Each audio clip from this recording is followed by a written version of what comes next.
Bharatiya Janata party నాయకులకు సూచనలు ఇవ్వడం, సూచనల నుంచి పారిపోవడం అలవాటుగా మారింది. నేను మిత్రులు కామారెడ్డి ఎమ్మెల్యే గారికి నేను సూచన చేస్తున్నా. కాళేశ్వరం ప్రాజెక్టును ఏటీఎంగా మార్చుకున్నారు. కేసీఆర్ కుటుంబము వేల కోట్ల రూపాయల దోపిడీకి పాల్పడ్డది. ఈ మాట ఎవరో గారు, ఈ దేశ ప్రధానమంత్రి, ఈ దేశ హోంశాఖ మంత్రి నరేంద్ర మోడీ, అమిత్ షా గారు పదే పదే తెలంగాణకు వచ్చి కాళేశ్వరంలో వేల కోట్ల రూపాయల కుంభకోణానికి పాల్పడ్డారు. దీని మీద విచారణ జరగాలి అని వారు ఇక్కడ ప్రస్తావిస్తే కేంద్ర మంత్రివర్యులు కిషన్ రెడ్డి గారు, మాకు మీ వల్ల కాదు, మీరు కేసీఆర్కి జైల్లో పెట్టలేరు, మీరు ఈ కేసును సిబిఐకి బదిలీ చేయండి, 48 గంటల్లో కేసీఆర్ను, హరీష్ రావును, కేసీఆర్ కుటుంబాన్ని జైల్లో పెడతామని కిషన్ రెడ్డి గారు స్వయంగా కేంద్ర మంత్రిగా మాట్లాడారు. వీళ్ళ మాటలు నమ్మి వీళ్ళు నిజంగానే ఏదో చేస్తారని ఇదే శాసనసభలో ఇక్కడనే నేను నిలబడి పూర్తి స్థాయిలో చర్చ జరిగిన తర్వాత సిబిఐ విచారణకి ఇవ్వడం జరిగింది. కాళేశ్వరం కుంభకోణం మీద 48 గంటలు కాదు కదా, ఎన్ని నెలలైందో మీరే చూసిండ్రు. ఇవాళ గండ్ర వెంకటరమణారెడ్డి గారు సూచనలు ఇవ్వడమే మా బాధ్యత, సూచనలు ఇవ్వడమే గొప్ప విషయం అన్నట్టుగా కాకుండా నేను వారికి సూచన చేస్తున్న పాయల శంకర్ గారికి, వెంకటరమణారెడ్డి గారికి, మీరు వెళ్ళి కిషన్ రెడ్డి గారు కేంద్ర మంత్రి ఏదైతే కాళేశ్వరం మీద సిబిఐ విచారణ అన్నాడో, నెలల కొద్దీ సిబిఐ విచారణను మీరు ఢిల్లీలో తొక్కి పట్టుకొని మీరు వాళ్ళు ఒక్కటైపోయి మొన్నటి పార్లమెంట్ ఎన్నికల్లో, మున్సిపల్ ఎన్నికల్లో కలిసి ఎన్నికల్లో పోటీ చేసి ఓట్లు సీట్లు పంచుకున్నారు కదా. మీరు సూచన చేసే ముందు మీ నాయకుడు కిషన్ రెడ్డి గారిని, కేంద్ర మంత్రిని సిబిఐ విచారణకు ఆదేశాలు తీసుకొని వచ్చి కాళేశ్వరం కేసీఆర్ను, హరీష్ను జైల్లో పెట్టిన తర్వాత మీరు వచ్చి సూచన చేస్తే మేము వింటాం. మొదటి విషయం. రెండవ విషయం అధ్యక్ష, నిన్న చర్చ జరిగింది. చర్చ విషయంలో పూర్తి స్థాయిలో అందరికీ అవకాశం ఇచ్చినాం.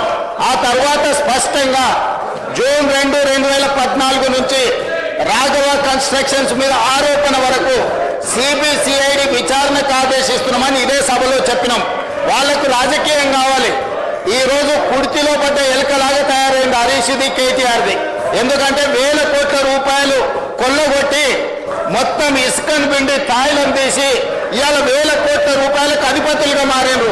సిబిసిఐడి విచారణతోటి ఆదేశాలు ఇచ్చిన వెంబడే కేటీఆర్ హరీష్ను బండబూతులు తిట్టిండు. బయటకు పోయినాక నీ పుణ్యమాన్ని వచ్చి నా మీదకి విచారణ వచ్చింది, ఇప్పుడు నా మెడకు ఊరేటట్టున్నదని అక్కడ సంతోషరావు ఫోన్లు చేసి నీకేమన్నా తల్లుందా, నువ్వు పంచమల్ల బ్లాక్మెయిల్ శ్రీనివాసరెడ్డిని చేయనికపోయి వాళ్ళ తమ్ముడు మహేష్ రావు గారు బాలానగర్లో భూమి రాయించుకున్నాడు కంపెనీ నుంచి.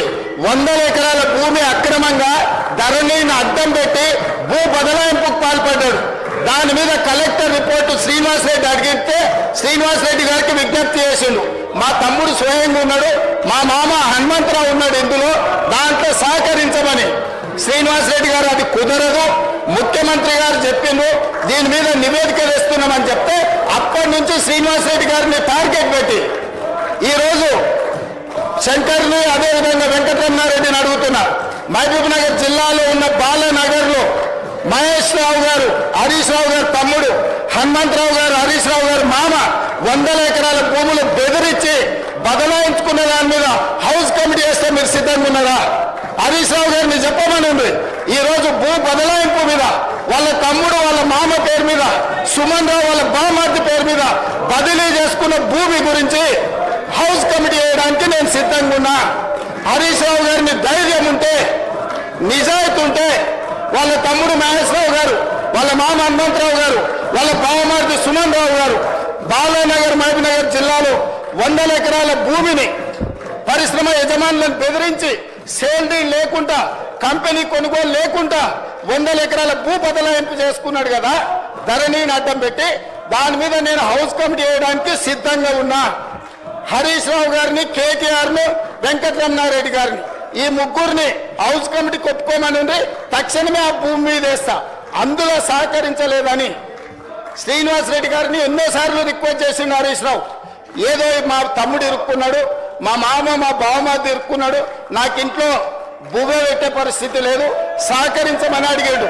ఆయన సహకరించలే. దాంతో ఇవాళ హరీష్ రావు గారు బకెట్ల బురద తెచ్చి శ్రీనివాస్ రెడ్డి మీద చల్తా అంటుడు. సిబిసిఐడి మీద మీకు నమ్మకం లేదా? తెలంగాణ పోలీసుల మీద మీకు నమ్మకం లేదా?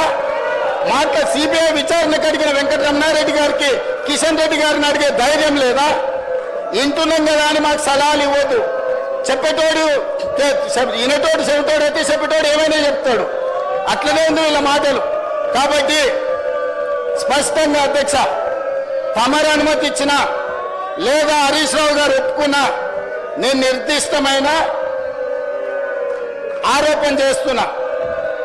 మహబూబ్ నగర్ జిల్లా బాలానగర్ మండలంలో హరీష్ రావు గారు సిద్దిపేట ఎమ్మెల్యే, వాళ్ళ తమ్ముడు మహేశ్వరరావు, వాళ్ళ మామ హనుమంతరావు గారు, వాళ్ళ బావమరిది సుమన్ రావు గారు ఒక ప్రైవేట్ కంపెనీని బెదిరించి 100 ఎకరాల భూమిని ధరణి నాట్యం పెట్టుకొని బదలాయించుకున్నారు.